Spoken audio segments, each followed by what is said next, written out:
Okay, Erica. Um, Man, this is common. My number one question is what was he doing during his preschool years, 3 to 5 years old? Was he at home? Did he go to Mother's Day out? Did he go to a preschool? Was he involved in a school-based preschool? Um, because they should have caught these issues then. So that would be my first question if I was analyzing your file as to um, try to backtrack where the school messed up in their child find mandate. Okay, and their child find mandate falls upon the school system, doesn't fall upon you. You are not considered a medical expert, a psychological expert, any kind of expert other than your child's parent and the expert on your child and your child's needs. But with regards to any kind of suspicion that your child may need special education services or accommodations through a 504, that's not on your shoulders, it's on theirs. So I'd like to know what happened in the preschool years prior to him getting into kindergarten to better understand where they dropped the ball. But the minute, at some point in the first 9 weeks, if there were continuing issues of him doing work refusals, them wanting to send your child home early, them calling and complaining about your child, that quite frankly this falls back on them, and the principal or the teacher or both or the whole freaking school system should have understood that this fell upon their child find mandate, and fell upon their duty to call a referral meeting instead of calling you and complaining. Okay, and what a referral meeting is, that first step in the special education eligibility process, where they meet, get your consent to start the evaluations. You asked this question right before Halloween. All right, so it's the 11th, so you should have already had that referral meeting. And maybe that's the meeting that you talk about in your question, to where you had a meeting the next day after, because you asked the question, you said you had a meeting the next day. Hopefully at that meeting they did ask you for consent to move forward on the evaluation process. What I hope to God they didn't do is put him in something called response intervention, because he's kindergarten, and we don't put kindergartners in response intervention. We automatically consider them for an IEP. So that's what I'm saying. No matter how they slice it, this is the natural next step, and that is to the called a referral meeting. And then once you give consent for them to evaluate, they have up to 60 days to evaluate him, and to determine whether or not he does in fact have a qualifying disability and is in need of specialized instruction, which would be an IEP. The fact that you have an appointment with a behavioral clinic not until the end of January, that doesn't matter. It's not on you. Once again, it's not on you, it's not on you, it's not on you, it's not on you. Your child is going to be the same whether you medicate the hell out of him or you don't. Okay?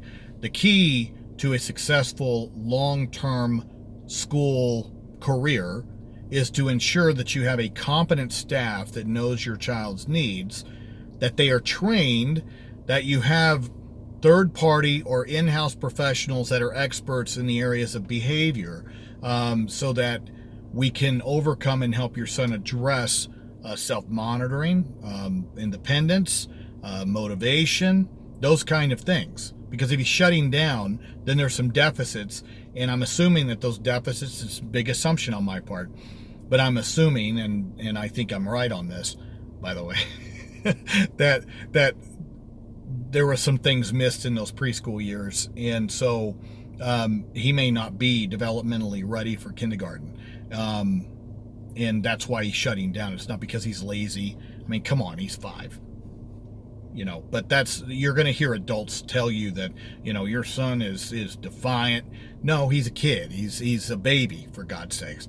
So, maybe the adults need to sit there and check themselves before they wreck themselves, because that is going to be more the analysis of what are your child's deficits, because there's a reason why he's shutting down, and it's not because he's lazy.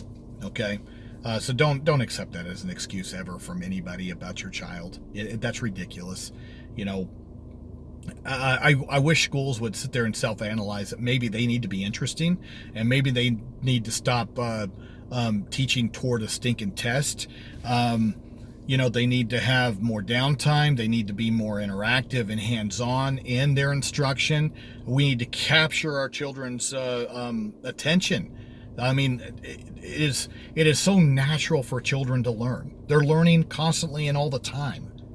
So to sit there and say that children are lazy is an absolute lie and falsehood. Because if I put any kid in a pile of dirt, they're learning. If I put them in the middle of nowhere with a few things to play with, they're going to sit there and you're going to see their imagination. So it's not the child. It's the adults, and it's how we're instructing them, and it's how we're approaching the situation. And if your son has behavioral issues, then I'm betting that you say diagnosed with ADHD and severe ODD. Do you want to see what severe ODD looks like? Here. Me, right here. You see this? Right. Me. Oppositional defiance. So I don't even get that. What is ODD for a 5-year-old? But anyway,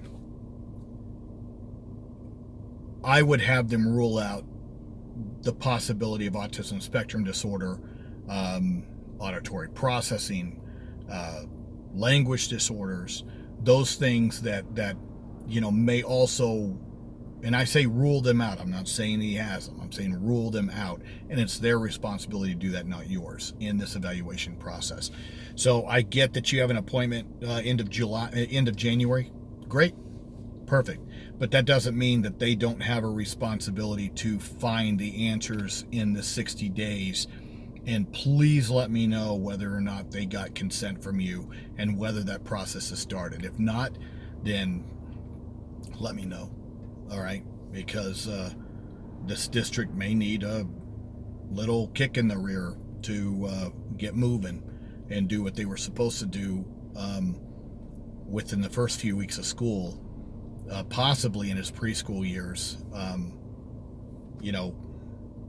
Instead of calling you, complaining, and then setting this up for failure, because that's what the track is currently.